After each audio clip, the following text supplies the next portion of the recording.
sa paghahanap buhay, sa pagtatrabaho, at sa mga bagay na may kinalaman sa ating pananalapi.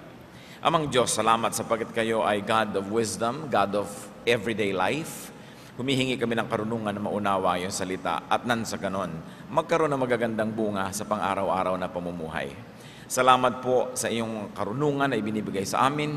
Patawarin niyo po kami sa aming mga kasalanan, linisin niyo kami sa aming mga pagkukulang, at nawa, Panginoon, kayo ang mangusap. Salamat sa pag-iingat nyo, sa mga tagumpay na ibinibigay. Salamat sa pagkandili nyo sa amin. Turuan nyo kami ngayon. At nawa, sa pagtuturo nyo, ilayo nyo kami sa mga kasalanan, sa mga kamalian, sa mga panlilito ng kaaway. At ganon din, ilayo nyo kami sa masasamang tao at masasamang espiritu. Let your wisdom prevail in our lives, and may we come out of this activity enriched by you, empowered to have a much better life. Father, teach us. In the name of Jesus, your Son, our Lord, we pray. 8 proverb no-nos on work and money matter. No, number 1, do not deny rewards to those who deserve them. Isang uri ng kabanalan na hindi natin ipagkait ang mabubuting bagay, gantimpala at kagandahang loob sa mga karapat-dapat na tumanggap nito. Proverbs 3:27, do not withhold good from those who deserve it when it is in your power to act. Kung kaya rin lang natin, abot kaya natin, ay huwag na nating tatagalan pa, huwag na nating pinahahaba pa ang paghihintay ng mga taong dapat ay tumanggap sa atin ng kabayaran o kaya ay gantimpala. Luke 10:7, for the worker deserves his wages. So unang-una na dapat na mag-isip-isip nito ay yung mga nagpapasahod, nagpapasweldo, yung may mga empleyado. Na huwag nang i-delay pa, kung pwedeng ibigay na, kailangan na ngayon, ibigay na. Huwag nang tagalan pa. At ibigay yung tamang amount, sa tamang panahon, because the laborer deserves his wages. In Romans 13:8, let no debt remain outstanding. Kung sa gayon, hindi lang mga utang na pinansyal, hindi lang mga babayarin sa pananalapi, kundi pati ang pagbabayad at panunukli sa utang na loob. So that we return love for love. We give back to those who give to us. We smile back to those who smile at us. Sabi, dapat wala kang utang. Dapat lagi ka nagbabayad. So ang ginagawang mabuti sa iyo, lagi mong susuklian at susuklian agad-agad, huwag nag-ipaghintay pa. Do not delay the dispensation of good things. Kuminsan, madali nating malimutan na hindi lang yan tungkol sa pera at pagbabayad ng mga utang, kundi paggawa ng mabuti sa ating mga mahal sa buhay. Kuminsan, meron kang intensyon na i-blow out naman ng iyong asawa, ipasyal naman ng iyong mga anak, o kaya ay pakainin naman yung mga taong may mga nagagawang mabuti sa iyo, pero hanggang gano'n na lang, hanggang plano na lang. One good act is better than 1,000 good intentions. Hindi mo pwedeng sabihin sa isang taong namatay na balak pa naman sana kitang dalawin next month at dala ng prutas. Namatay na eh. Hindi mo pwedeng sabihin sa isang tao na lumayo na ang loob sa iyo, na balak sana kitang ipasyal, mahalin, balak kitang isipin at pag-isipan lagi, pero lumayo na yung loob, hindi mo na maibalik, nahuli. Sabi nga ng mga matatanda, aanhin pa daw ang damo kung patay na ang kabayo. Kaya kung meron tayong mabuting magagawa, mabuting binabalak gawin, gawin na.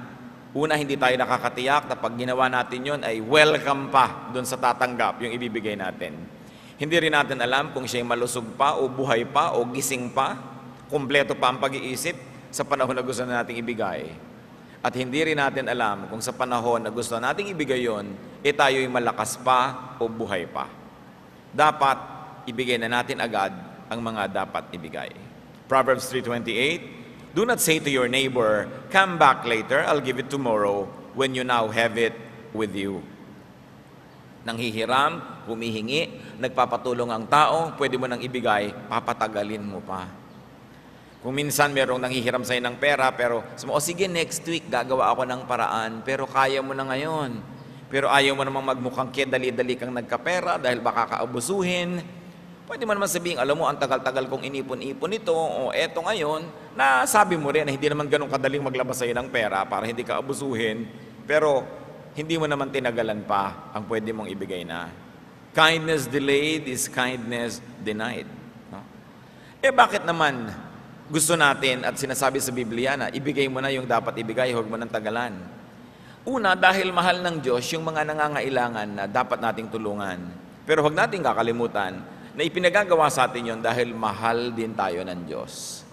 Dahil alam ng Diyos na una, lahat ng ginagawa nating mabuti ay aani din tayo. So bakit mo tatagalan ng pagtatanim? Di tumagal din yung pag-aani. Na-delay din yon.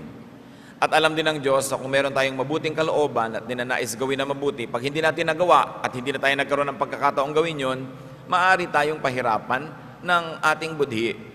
Feelings of guilt will haunt you, you will feel bad, and it is not good for you and for your health.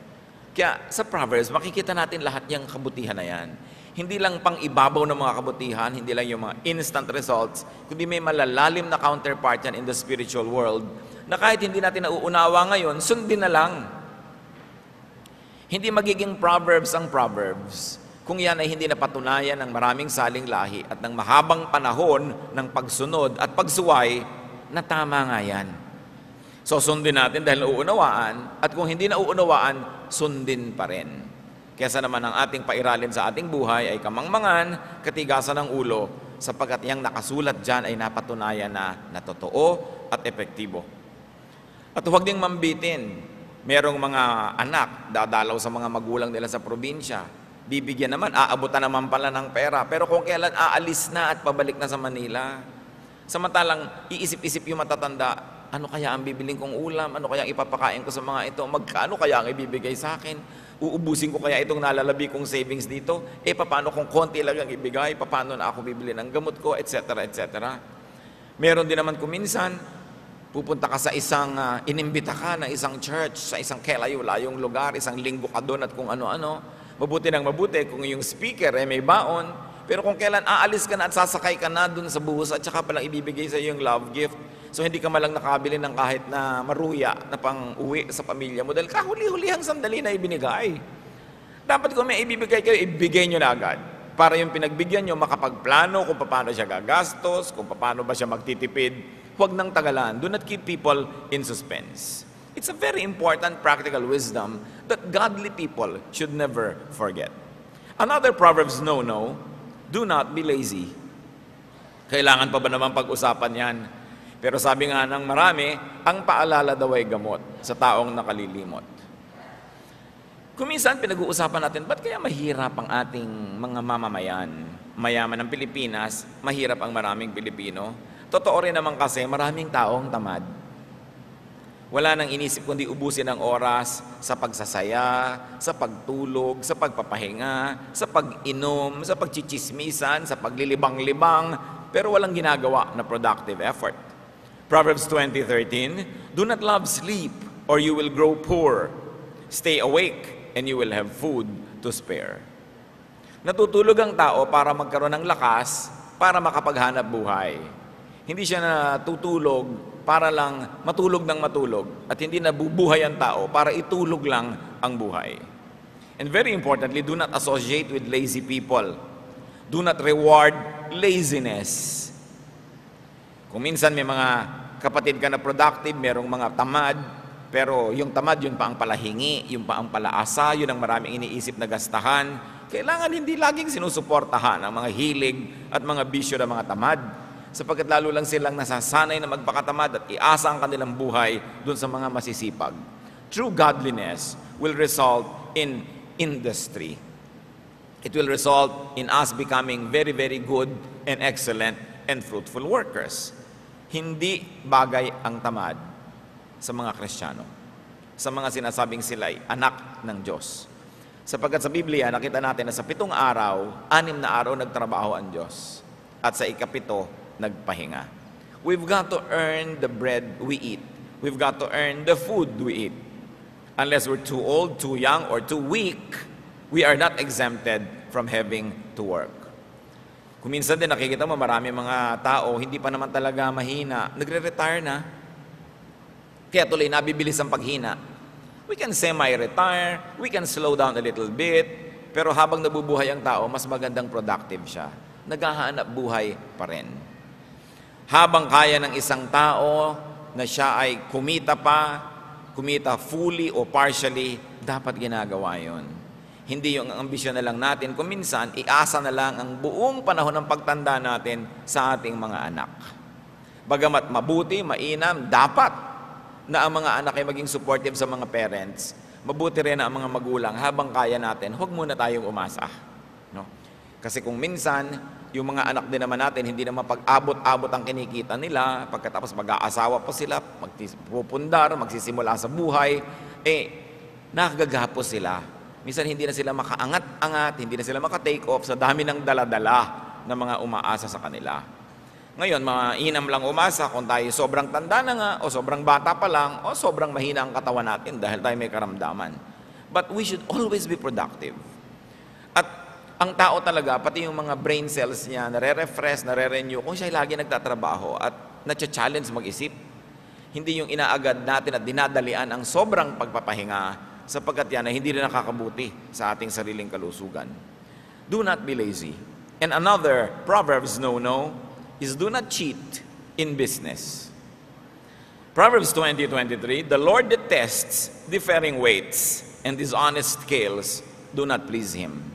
Nakita po natin kung gaano kadetalyado ang Diyos, kung gaano kadetalyado maging ang Biblia, pati yung mga madadayang timbangan, kinamumuhian daw yan ng Diyos. So kung tayo ay nagtitinda, hindi dapat madaya ang mga timbangan. Hindi tayo dapat nandadaya in terms of quantity, in terms of quality, and sometimes in terms of schedules. Meron kang kontrata, dapat mag-deliver ka ng ganong bagay, tapos hindi mo naman sinisikap na ma-deliver at puro ang ino-offer natin excuses. This is not godliness in action. Ang salita ng isang Christian businessman ay isang kontrata na. At liban na lang tayo hinadlangan ng kalusugan, ng mga forces of nature, o mga bagay na lampas sa ating kakayanan, dapat pinaninindigan ang ating mga pananagutan. That we do not cheat in business. That people get what they pay for. Hindi yung dinadaya yung quality, yung quantity, at kung sari-saring mga pagtitipid. Kung minsan, nakakalungkot yan, bibili ka ng bahay na hulugan, ginawa ngang affordable, pero sobrang namang rupok. Maganda lang dahil may pintura, maganda lang yung itsura, pero konting hangin, konting bagyo, konting uga, giba-giba na yung bahay. How can contractors do this to people whose lifetime savings are going into this dream of owning a home or a house? Kailangan people get what they pay for. Marami mga kontraktor, ganun. Puro kadayaan, dinadaya ang timpla ng semento, dinadaya yung size ng bakal, dinadaya yung kapal ng mga yero, ang binabayad naman ng kanilang kliyente, tama.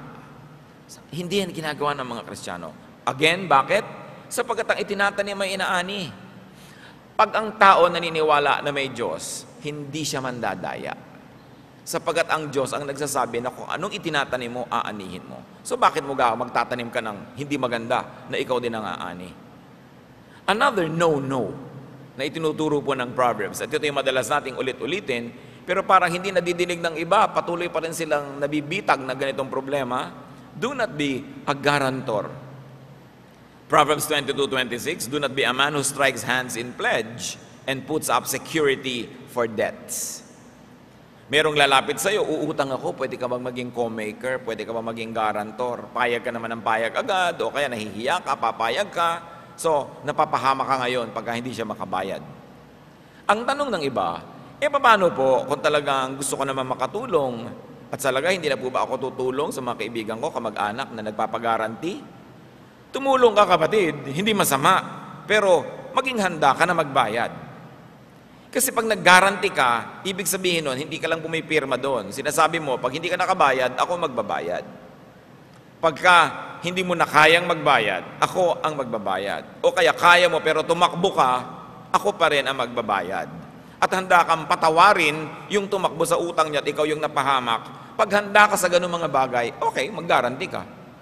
Pero kung sasama ang loob mo dahil ikaw yung nagbayad, magkakagalit kayo dahil hindi niya nabayaran, huwag ka nalang mag-guarantee. So guarantee, yes. Be a guarantor, yes. But be ready to pay. Be emotionally, spiritually, and financially ready. Para kung sakaling nangyari, handa ka na, sabi mo, talagang ganun, pumirma ako, so akong magdusa dito. Dahil noon pa man niyakap ko na yung pananagutan, na kung hindi niya ito mabayaran, ay babayaran ko. Hindi yung dinidemanda mo na siya ngayon, ginugulo mo na siya ngayon dahil hindi siya nakakabayad. Nag-guarantee ka kasama yon. Ang kausap ko po dito, yung mga nag-guarantee ha, hindi yung nagpag-guarantee. Kailangan kung nagpag-guarantee ka, talagang sukdang mahubaran ka na ng lahat ng mahuhubad sa'yo, ibayad mo muna bago mo ipahamak yung nag-guarantee sa'yo. Hindi yung bigla ka na lang mawawala. Mayroong mga ganyan at napakahirap talaga yung namamagitan ka. Yung may investment, may investor, ikaw nagsabi, investor, mag-invest ka dito. Tapos ito nalugi, ito ngayon nagagalit sa'yo. O kaya ito tumakbo na 1, 2, 3 niya si investor, ikaw ngayon ang naipit. Ang hirap nun. So habang hindi kayo handa talaga na magbayad emotionally, spiritually, financially, huwag din kayong mamagitan sa ganung mga bagay. Ilang mga tao na ang alam natin na talagang tumakbo, na nirahan na sa ibang bansa, nag-exile na forever dahil napagitan sila sa ganung mga transaction. Naipit sila. Yung iba, alam naman nila, sinasadya nila, pero marami, inosente talaga, hindi nila alam na doon magwawakasyon. Yung mga nag-i-invest naman, tatandaan ninyo, ang investment, may kakambal yan na peligro, walang guaranteed income. Hindi tayo tiyak kung anong talagang kakasigurado ka nakikitang investment. Kaya pag may lumalapit sa inyo, Sir, ma'am, sister, brother, mag-invest ka dito, siguradong kikita ito. So ang itatanong mo, love mo ba ako? O kaya kung hindi mo tanungin siya ng diretsahan, itanong mo sa sarili mo, love ba niya ako? Kasi kung ang sagot nyo, no or maybe, huwag kayo mag-invest. Bakit? Alam pala niyang tiyak na nakikita, ba't hindi niya ialok sa nanay niya, sa tatay niya, sa kapatid niya? Kasi yun ang mga love niya eh. Ba't sa inyo? Doon pa lang mag-isip na kayo. Sure na sure ka pala eh. Bakit hindi mo hubarin yung hikaw mo, ibenta mo at i-invest mo? Sure na sure ka pala, nakikita yung investment. Bakit bumili ka ng bagong kotse? Bakit meron kang bagong bahay? Bakit bumili ka ng bagong condo unit? Ba't hindi mo in-invest? Sure na sure ka pala, nadadami yung pera sa investment na yan. Kaya yung mga nadadaya, kasi din, nagpapadaya. Nagbubulag-bulagan. Yung mga nag-eengganyo sa atin na mag-invest, tapos sabihin mo, ay ang ganda ng bag niya, original na Gucci, original na ganito. Uy, ang ganda ng bahay niya, kabibili lang niya ng bagong kotse. Ang una niyong iisipin, hindi itong, wow, kumikita talaga ang investment niya. Hindi yon. Pinagkakakitaan kayo, kaya siya nakakabili. Yun ang isipin niyo. Pangalawa, huwag niyong isipin na kumikita talaga ang investment, kaya siya nakakabili. Kasi kung kumikita talaga yon, bawat perang hawak niya, i-invest niya rin. Dahil kumikita pala eh. Kasi ang mga tao, umaandar kumisan sa atin yung inggit at kasakiman. Ang ganda ng bag niya. Siguro pag nag-invest ako sa ino-offer niya, makakabili din ako noon. Ang dami niyang cellphone, 5. So siguro ako makakapito pa, ako mag-i-invest din ako. Nakikita niyo, gasta ng gasta. Pakakaulit-ulitin ko, kung nakakatayak siya sa investment na ino-offer niya, hindi siya gagasta, i-invest niya yung pera doon. Pero ba't siya gastos ng gastos? Kasi meron siya mga nadedenggoy na mga tao. Tapos ngayon, iiyak-iyak ka pag tinakbuhan ka, iiyak-iyak ka pag hindi kumita yung investment mo. Hindi mo ba nakikita na sa high cost of living nitong ahente na ito o nitong namamagitan na ito, saan niya kukunin yun kundi sa mga taong tulad mo? Kaunting pag-iisip, makakaiwas tayo sa maraming dilubyo. So do not be a guarantor and do not believe people who always guarantee. Lagi akong may doubt sa ganyan. Yung nag-a-apply na driver, kaya mo ba na drive-in tong ganito? Opo, kayang-kaya ko yan. Pagka sinabi yung kayang-kaya, mag-doubt kayo. Dahil yung mga tunay na marurunong, tingnan nyo po, tingnan natin, sisikapin po natin. Kasi dinadaya ka na maraming mga pangako. Yung mahilig mangako, walang laman sa loob. Kaya dapat ang tao nag-iisip-isip, no? Pagka sinabi mo ng isang tao, lumiligaw sa'yo, mamahalin mo ba ako for life? Pag sabi niya, yes, promise. Mag-doubt ka. Kasi yung tunay na tao nagmamahal, ang sasabihin niya, I'll do my best, sisikapin ko. Dahil alam niya na pwede rin naman siyang matempt, pwede rin siyang magkulang. Yun ang mas honest na paraan at mas katanggap-tanggap at mas kapanipaniwala. Huwag tayo nagpapadala sa mga magagandang mga salita. Another, no na itinuturo sa atin ng Proverbs, do not land grab. Proverbs 22:28, do not move an ancient boundary stone set up by your forefathers. Gumamit dito ng isang activity na talagang ginagawa ng marami, binubunot nila yung muhon, yung mga boundary ng lupa, kinakain yung kapitbahay para lumaki ang kanilang area. Do not take what is not yours. At sa pag-aagaw ng lupa na ganito, hindi lang literal na lupa ang pinag-uusapan. Do not grab credit if you don't deserve it. Kung hindi ikaw ang nag-isip ng isang ideya, huwag mong palabasin na ikaw ang nag-isip nun. Pagka hindi ikaw ang nakahanap ng hinahanap, huwag mong palabasin na ikaw ang nakakita nun. In other words, get what you only earn and deserve and what you really own. Hindi ka dapat mangaagaw. Once more, bakit? Because you harvest what you plant. Magtagumpay ka man na makapang-agaw ngayon, babalikan ka niyan at maaagawan ka. Kung minsan hindi mo alam na aagawan ka pala, akala mo nagtagumpay yung mga pang-aagaw mo noon, hindi mo nakikita na higit lalo palang dapat kang maraming tinanggap kung hindi ka naagawan bilang ganti sa mga pang-aagaw na ginawa mo. Lalong-lalo na huwag na mga agaw ng asawa ng may asawa. Diba? Talagang napakalaking gulo ang lilikhain mo noon. Good manners and right conduct, merong magnobyo na, huwag ka namang agaw. Ngayon, kung nagkagalit sila, nagkasira, at saka ka nila magparamdam na available ka. Pero yung magkasama na, may usapan na, guguluhin mo pa, pang-aagaw ang ganyan mga bagay. Kasi sinasabi sa 10th commandment, you shall not covet. You shall not covet anything that belongs to your neighbor. Pagka ang isang tao naging covetous, mapaghangad, mainggitin, masisira na ang kanyang pangangatwiran, marami na siyang gagawing mali. Mga mali na kung minsan magbunga man ng instant pleasure, napakamahal ng bayad at babayaran din. Isa pa pong no sa Proverbs, do not accept goods that are not sincerely given. Huwag tumanggap, huwag mag-enjoy ng mga bagay na hindi naman buo at taos-pusong ibinibigay sa iyo. Proverbs 23:6-8, do not eat the food of a stingy man, do not crave his delicacies. For he is the kind of man who is always thinking about the cost. So yung mga matutuos daw na tao, kwenta ng kwenta, naku, huwag ka nalang magpalibre dyan. Huwag ka nalang tumanggap ng mga bagay na galing sa kanya. Kukwentahan ka niya. At hindi ka pa nakatatalikod, sinisimula na niyang balakin kung paano ka sisingilin.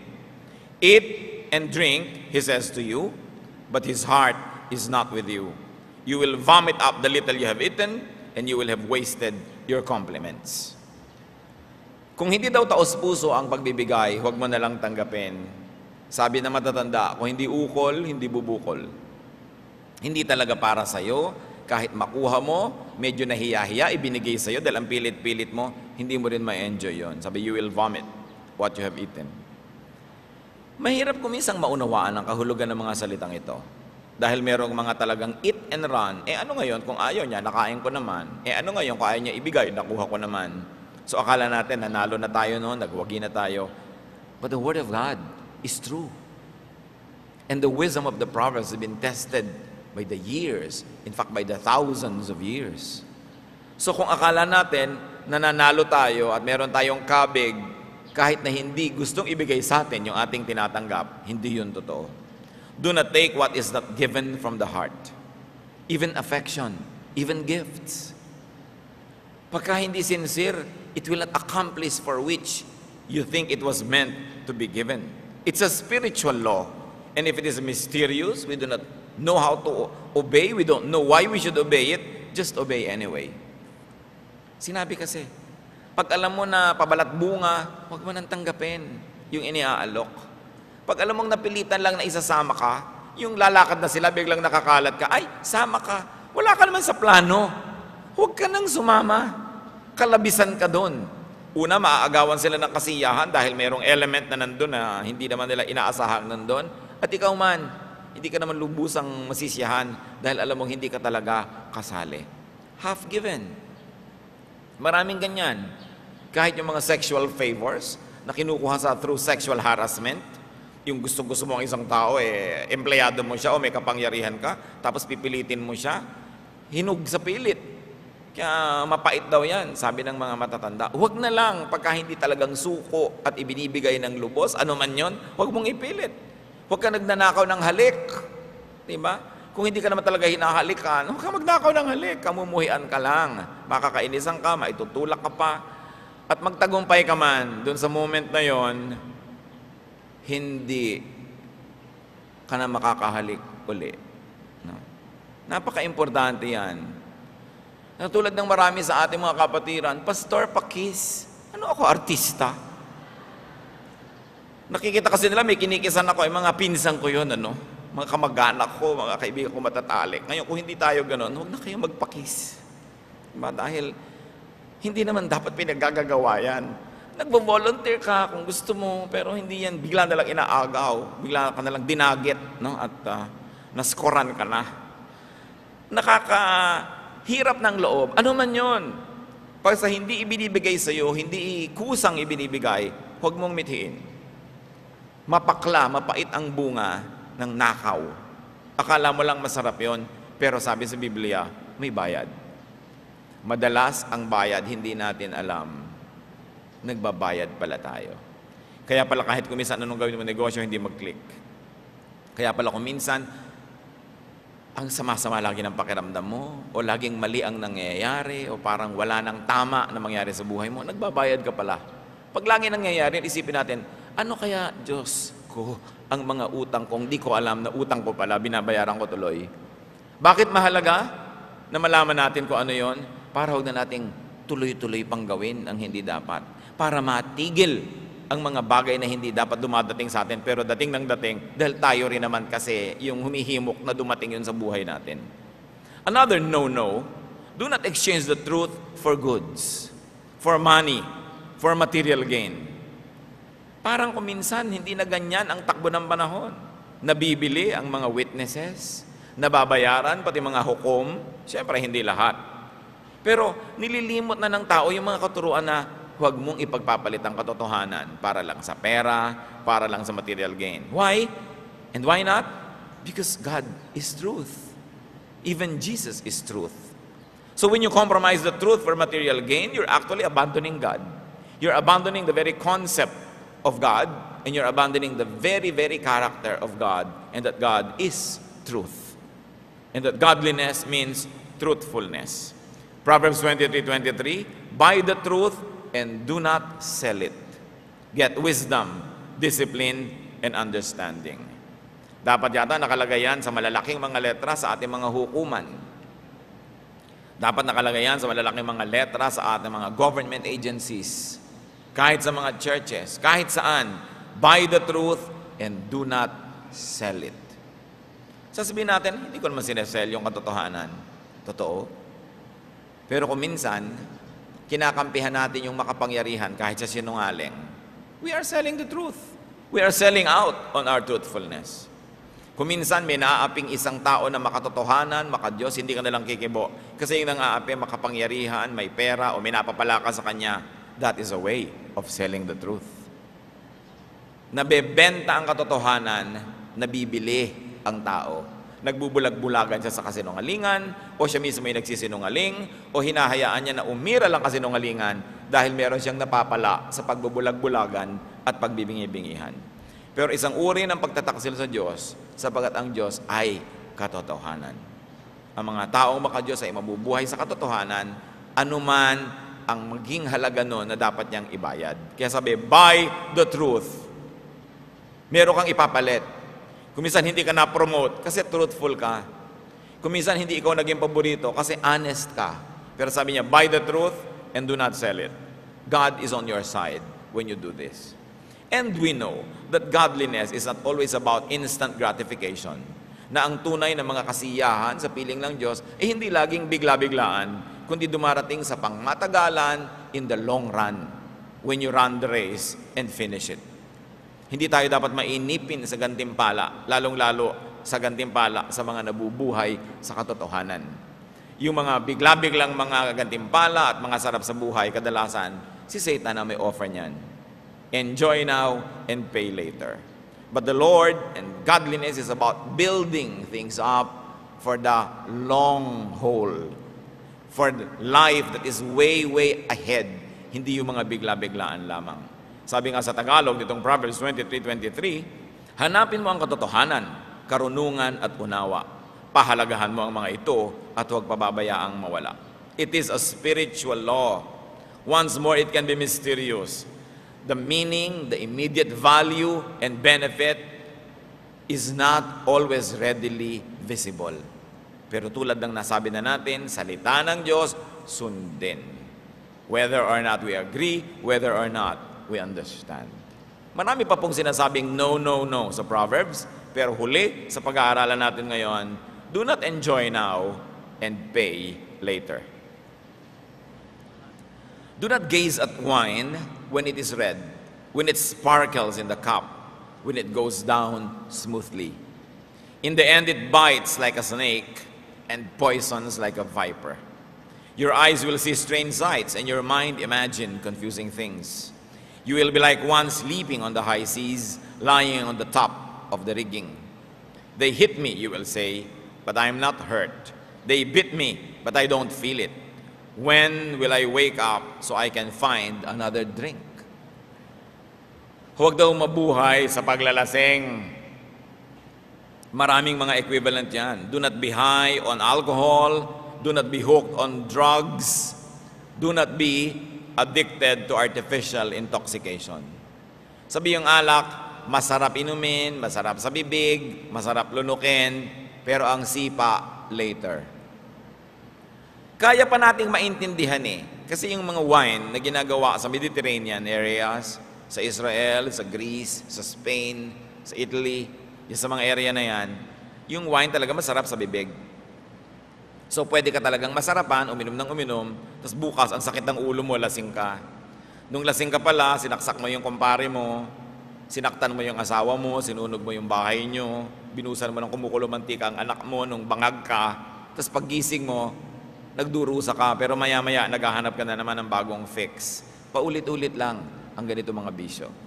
Pero tulad ng nabanggit, mas madaling maintindihan yung umiinom ng masarap, tapos nakakalasing pala at masakit ang ulo mo later. Pero yung mga iniinom ng marami nating kababayan, hindi nga masarap Ang pait. Kailangan pa ng chaser. Diba? Kailangan pa ng pulutan para medyo malimutan mo yung guhit sa iyong lalamunan. Kaya pag may mga tagayan, ikaw ay nakainom na ako, ikaw naman, nagtutulak-tulakan actually kung sinong iinom. Pero bakit nag-uumpok-umpukan para mag-inuman?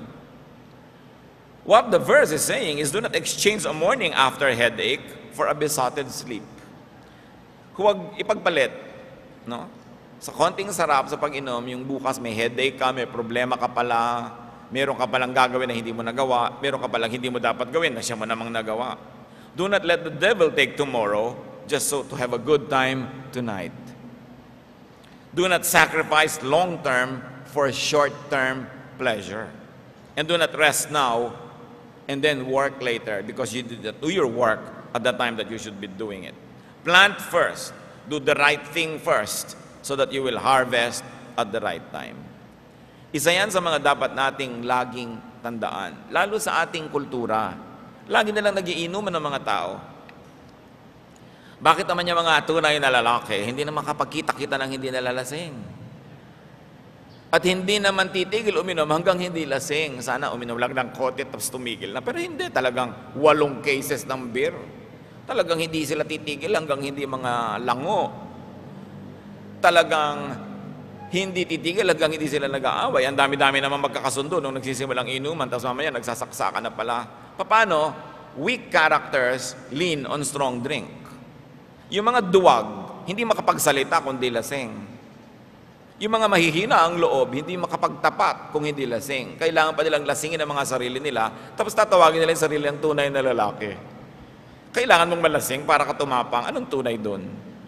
Kailangan nating i-review yan kasi tuwing na lang may fiesta, tuwing na lamang may birthday, tuwing na lamang may okasyon, lagi nilang hindi nawawala ng pasyente sa ospital pagkatapos kasi may nagsaksakan ng basag na bote, may nag-away. At tuwing may naglalasing na mama, may ninenervyos na ginang. May ninenervyos sa mga anak sapagkat ang kanilang papa-papa na ang bait-bait pag nalalasing nagiging halimaw. So bakit kailangan gawin ang mga bagay na ito? Paulit-ulit na lang.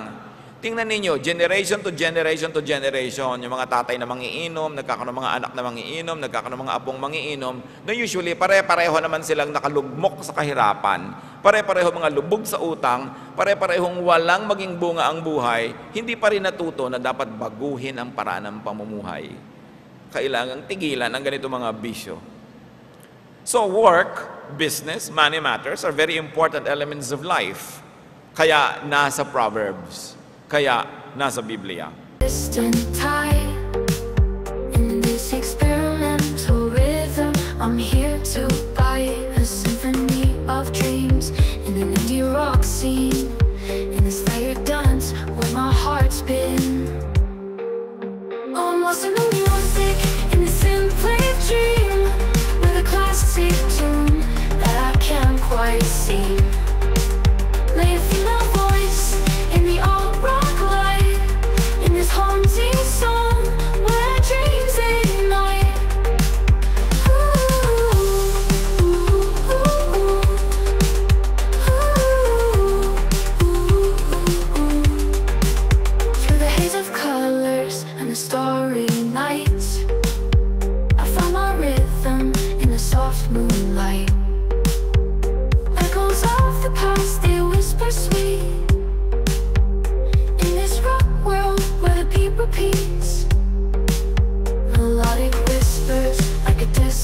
can't quite seem. Lay a female voice in the alt rock light, in this haunting song where dreams ignite. Through the heart of the night, where the guitars play, I found my rhythm in the soft moon's away. A sweet surrender to the rock beat, in this haunting moment where my heart skips a beat. Oh, I'm lost in the music, in the symphony of dreams.